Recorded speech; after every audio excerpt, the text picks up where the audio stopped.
High বন্ধুরা, আজকে আমি তোমাদের সাথে শেয়ার করব সাম্বার। আজকে আমি সাম্বার রান্না করছি।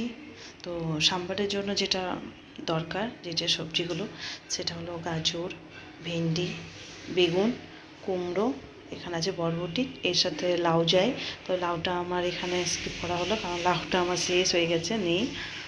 তো এখানে সাম্বার করবো। আর সাম্বারের জন্য যেটা দরকার হলো তেঁতুল। তেঁতুল আমি এখানে জলে ভিজিয়ে রেখে দিয়েছি, দেখতে পাচ্ছ। একটু সাম্বারটা একটু টক হয়, তার জন্য তেঁতুল ভিজিয়ে রেখেছি। আর দিতে হবে সর্ষে ফোড়ন, এটা সর্ষে, একটু শুকনো লঙ্কা, যদি ইচ্ছে হয় তো শুকনো লঙ্কা দিতে পারো, না তুমি স্কিপ করতে পারো। এই দেখছো, সর্ষে লাগবে।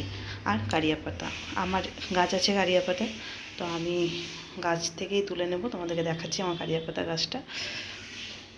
আর আমরা শুনেছি যে ভাত যখনই হয়ে যায় তখনই ভাতের হাঁড়িটাতে একটু জল, কাপড় দিয়ে একটু হালকা জল দিয়ে এরকমভাবে পুরো হাঁড়িটা একটু ধুয়ে দিতে হয়। যেহেতু আমি এটা একটা ছোট্ট গামলা, গামলা নয় ঠিক, কি বলবো, এটাকে জাম টাইপেরই, এটাতে আমি ভাত করি কারণ আমার একটা সুবিধা হয়। আমাদের তো দুজনের ভাত হয়, আমার আর মামামের, তার জন্য আমি এটা চাপাই। যখন দাদা থাকে তখনও এটাতে হয়ে যায়, কিন্তু আরও যখন বেশি কেউ আসে তখন হাঁড়ি চাপাই।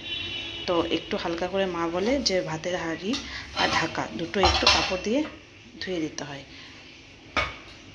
তো ধুয়ে দিলাম। চলো আমার কারিয়া পাতা গাছটা দেখাচ্ছি।